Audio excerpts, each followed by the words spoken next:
शिवसेना प्रमुख उद्धव ठाकरे के रामरक्षा पाठ कार्यक्रम को लेकर महाराष्ट्र के राजस्व मंत्री और भाजपा प्रदेश अध्यक्ष चंद्रशेखर बावनकुले ने तीखा हमला बोला है। बावनकुले ने इसे महज दिखावा और राजनीतिक नौटंकी करार देते हुए आरोप लगाया कि जनाधार खोने के बाद उद्धव ठाकरे भगवान राम के नाम पर वोट बैंक बढ़ाने की राजनीति कर रहे हैं। साथ ही उन्होंने देवेंद्र फडणवीस के हिंदुत्व पर उठाए जा रहे सवालों का भी जवाब दिया है। मला वाटतं उद्याचं जे रामरक्षा आंदोलन उद्धव ठाकरेंनी आणि टीमनी केलेला आहे किंवा करणार आहेत, एक प्रकारचा ढोंगीपणा आहे। खरं तर हिंदू हृदय सम्राट बाळासाहेब ठाकरेजींना आज पुन्हा वेदना होतील, उद्धव ठाकरे असे का भरकळले। खरं तर जेव्हा अयोध्येमध्ये भगवान प्रभू रामचंद्राचा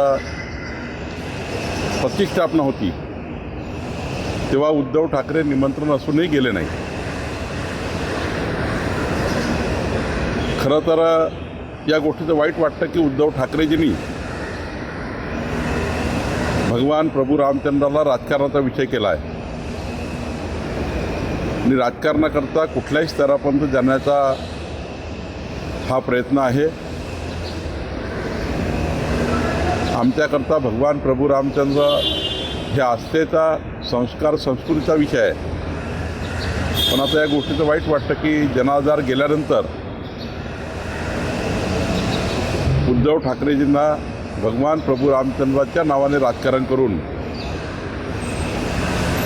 मताची व्होट बँक तयार करण्याचा प्रयत्न आहे।